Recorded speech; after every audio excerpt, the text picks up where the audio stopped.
આપણે અહીંયા ભગવાન સાથે એકાંતમાં વાત કરવી છે. એકાંતમાં એની સાથે આપણા ગુના દોષો એમને શું કરવાનું છે, આપણે રજૂ કરવાના છે. અને ભગવાન પાસે આપણે પ્રાર્થના કરવાની છે, ઠાકોરજી મને એવી શક્તિ આપો. જો અહીંયા તમને સેમિનારમાં એટલે જ ભેગા કર્યા છે કે એટલા પૃથ્વી ઉપર જીવ છે, એમાંથી થોડાકને સમજાઈ જાય કે મારો મૂળ હેતુ કયો છે અને મારે કેવું આદર્શ જીવન જીવવું છે. એ હેતુ માટે આપણે બધા ભેગા થયા છીએ. અને ખરેખર હૃદયથી જે ઈશ્વર સાથે જોડાઈને એને ભગવાન માફ કરી દેવા તૈયાર છે. અશ્રુરૂપી ઝરણું એવું છે કે ગમે એવા પાપને છે ને એ ધોઈ નાખે છે.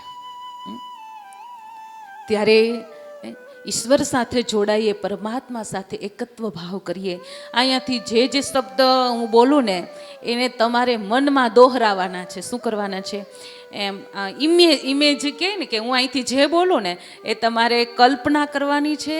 અને સાથે સાથે જે વાક્ય આવે ને એ વાક્યને તમારે તમારા મનમાં પાછું દોહરાવાનું છે અને ઈશ્વર સામે વાતો કરવાની છે. તો આવો, પહેલાં બંને હાથ છે એ ખોળામાં રાખી અને એક ઊંડો શ્વાસ લઈએ. શ્વાસ ઉપર દ્રષ્ટિ કરીએ.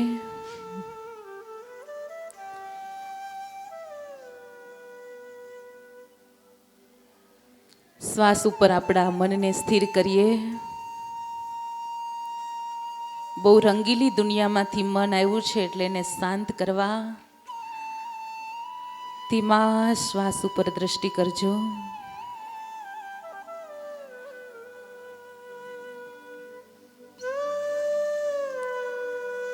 આત્મરૂપની ભાવના કરીએ. આ હાથ એ હાથ હું નથી, મસ્તક એવું નથી, પગ એ પણ મારું સ્વરૂપ નથી. મારું સ્વરૂપ શુદ્ધ ચૈતન્ય સ્વરૂપ, આનંદ સ્વરૂપ એવો આત્મા છું.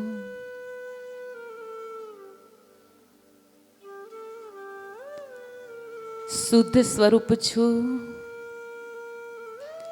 આનંદ સ્વરૂપ છું. જગતના બધા બંધનોથી વિરક્ત છું, માયાથી પર છું. મારો કોઈ જન્મ નથી, મારું કોઈ મૃત્યુ નથી. હું અનાદિ શુદ્ધ આત્મા છું. આ મનુષ્યના સ્વરૂપમાં, આ મનુષ્યના દેહમાં હું બિરાજેલો શુદ્ધ આત્મા છું.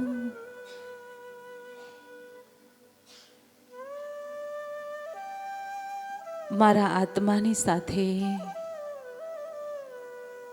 પ્રેમાળ ભગવાન પણ મારા હૃદયમાં બિરાજિત છે. આ શરીરમાં હું શા માટે આવી છું? આ પૃથ્વી ઉપર મારું જન્મવાનું કારણ શું છે? આ મનુષ્ય દેહથી મારે શું પ્રાપ્ત કરવાનું છે?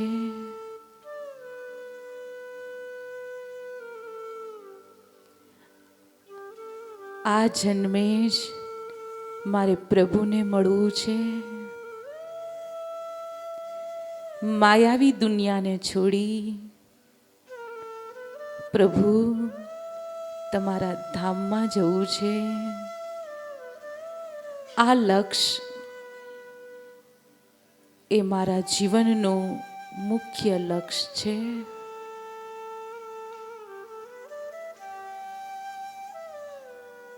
બધા સંબંધો, દેહ, આ જન્મ, આવા તો અનેક જન્મથી મને પ્રાપ્ત થયા છે. પણ હવે આ છેલ્લો જન્મ કરી પ્રભુ મારે તમને ભેટવું છે. તમને મળવું છે. હૃદયથી ઈશ્વરને પુકાર કરું છું, હે પ્રભુ, આ ભવસાગરમાંથી આપ મને બહાર કાઢો. આપ માયામાંથી હે ઈશ્વર મને બહાર કાઢો. આ તારું સંતાન હે પ્રભુ તને પોકારે છે.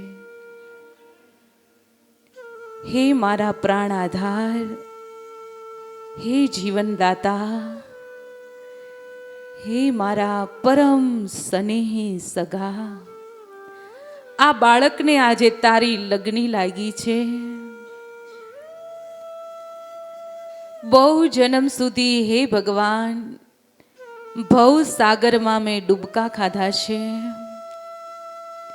હે ઈશ્વર, જન્મ ધારણ કરી કરી આ જીવ હવે થાકી ગયો છે. ગર્ભવાસના દુઃખ ભોગવીને હે ઠાકોરજી આ જીવ થાકી ગયો છે.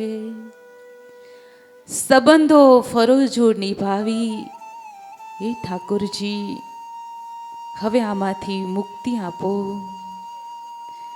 હૃદયથી ઈશ્વરને પોકાર કરું છું, હે માધવ, હે ઘનશ્યામ, હે પ્રભુ, આવો મહારાજ, જીવને ઉગારી લેજો.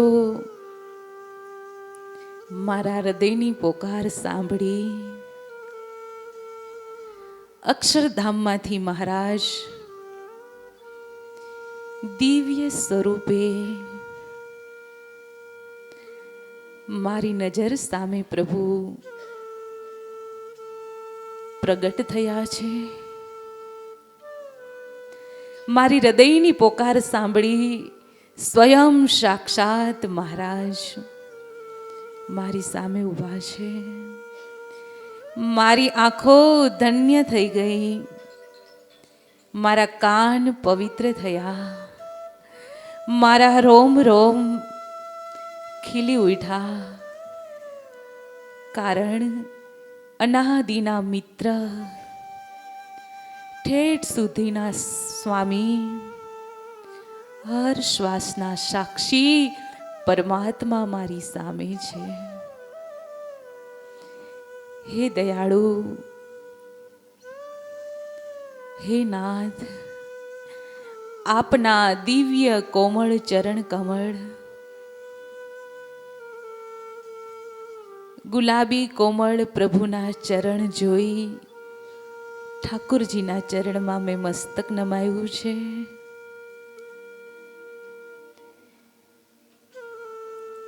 ભગવાનના ચરણના આંગળીઓના નખ અતિ તેજોમય છે.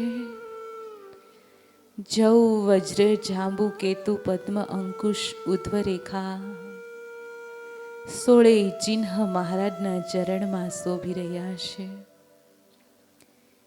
હે પ્રભુ, આપના આ દિવ્ય ચરણ જ અમને આ ભવસાગર પાર કરાવશે.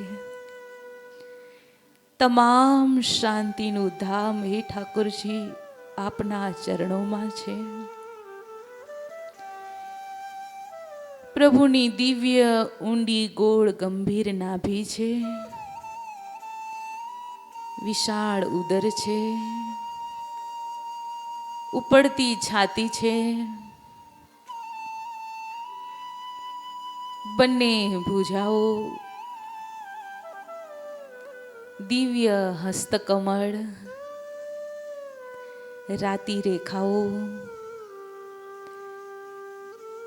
સુંદર મજાના ચાંદનીના તેજ જેવું ઠાકોરજીનું મુખારવિંદ છે.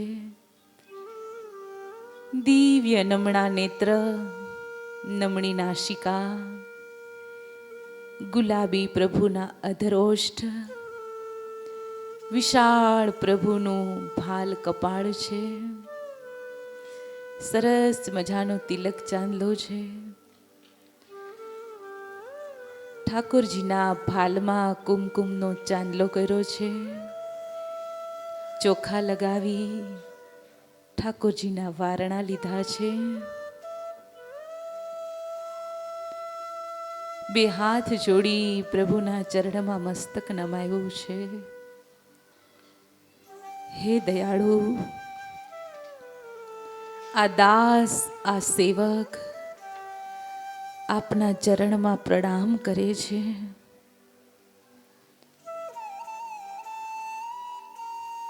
પ્રભુએ બંને ભુજાઓ લાંબી કરી, આવો બેટા, આવો, મારી સમીપે આવો.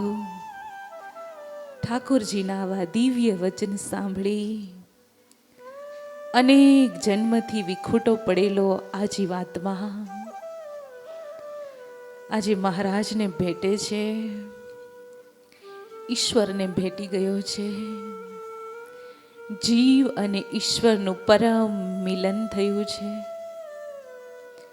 મારું મસ્તક પ્રભુના છાતીમાં છે. પ્રભુનો દિવ્ય કોમળ હાથ મારા માથા ઉપર ફરે છે. મહારાજને મેં મનોમન પ્રાર્થના કરું છું કે હે મહારાજ, આ અભાગી જીવ કેટલાય જન્મોથી તમને મૂકી અને રંગીલી માયામાં ભટકું છું. આંખ જ્યાં કે એ વિષય ભોગવી લઉં છું. તમને મૂકી જગતના દ્રશ્ય જોઈ જોઈ અને થાકી ગઈ, પણ પ્રભુ તૃપ્તિ ના થઈ.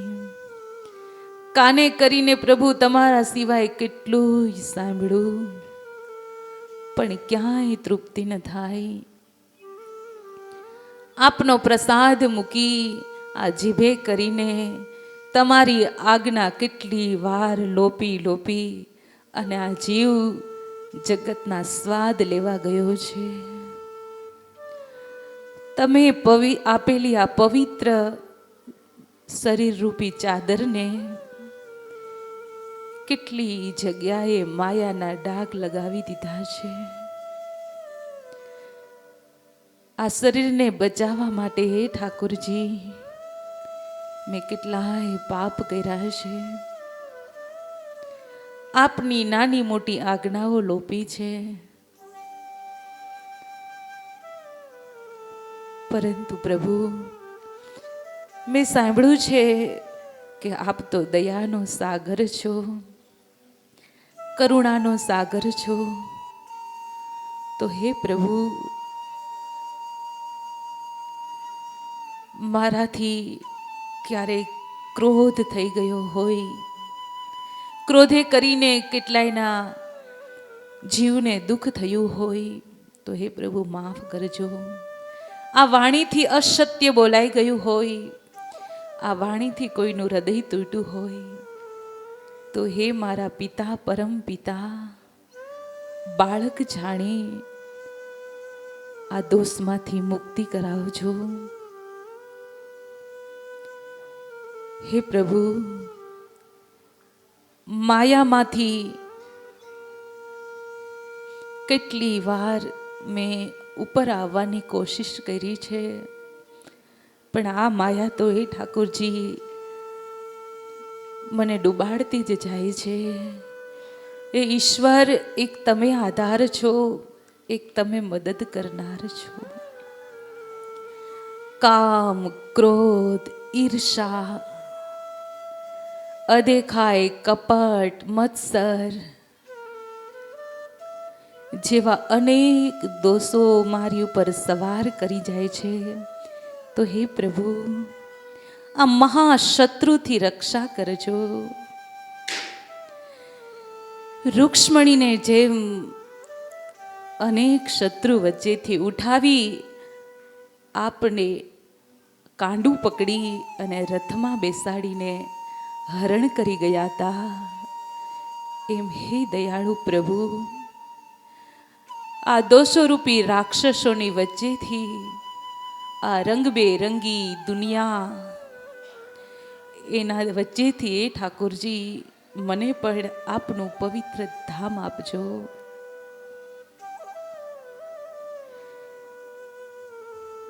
હે ઠાકોરજી, તારા સિવાય જ્યાં જ્યાં વિશ્વાસ મૂક્યો છે, ત્યાં ત્યાં વિશ્વાસઘાત થયા છે. પણ મને ભરોસો છે ઠાકોરજી તારા ઉપર. તું ક્યારેય મને જાકારો નહીં આપે. તું ક્યારેય પ્રભુ મારો વિશ્વાસઘાત નહીં કરે. હે પ્રભુ, એક તારું ચરણ એવું છે કે જ્યાં મને પૂર્ણ શાંતિ પ્રાપ્ત થાય છે. જ્યાં જ્યાં સુખનું ઠેકાણું માન્યું તું ત્યાં ત્યાંથી મને દુઃખ જ પ્રાપ્ત થયું છે. પણ હે પ્રભુ, જ્યારથી તારું ચરણ મળ્યું છે,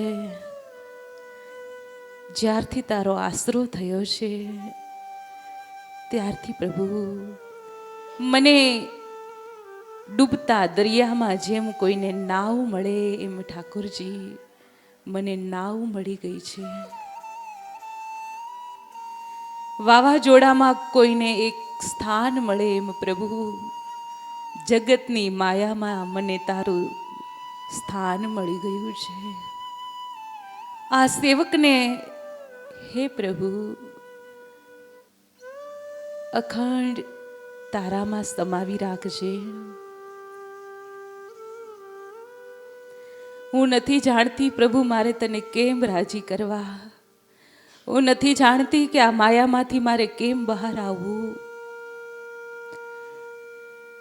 હું નથી જાણતી તારી સ્તુતિ, પ્રાર્થના, પૂજા જે કરું એમાં મન મારું ક્યાંય ભટકી જાય છે.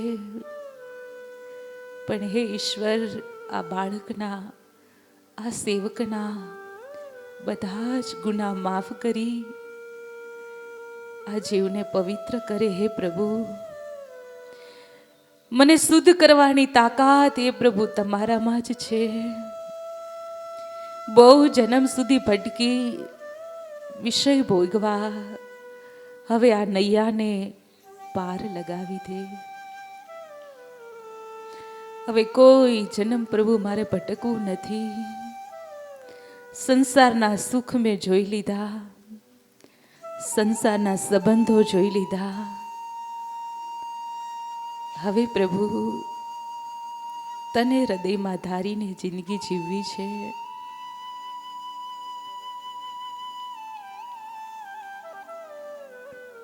હે ઈશ્વર, મને મદદ કરજો. બે હાથ જોડી પ્રભુ સામે પ્રાર્થના કરું છું. હે ઈશ્વર, પવિત્ર થવા માટે મને મદદ કરો.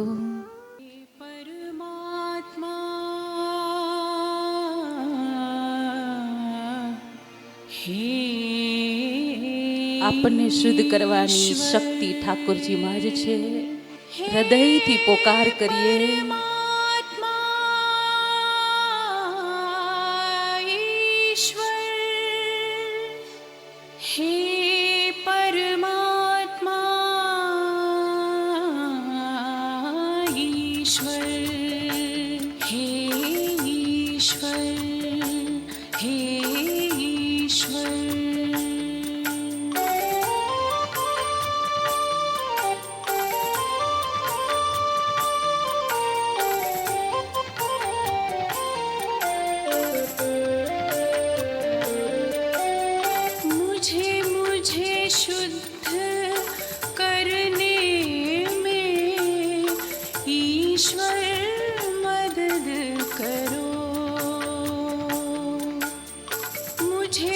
मुझे शुद्ध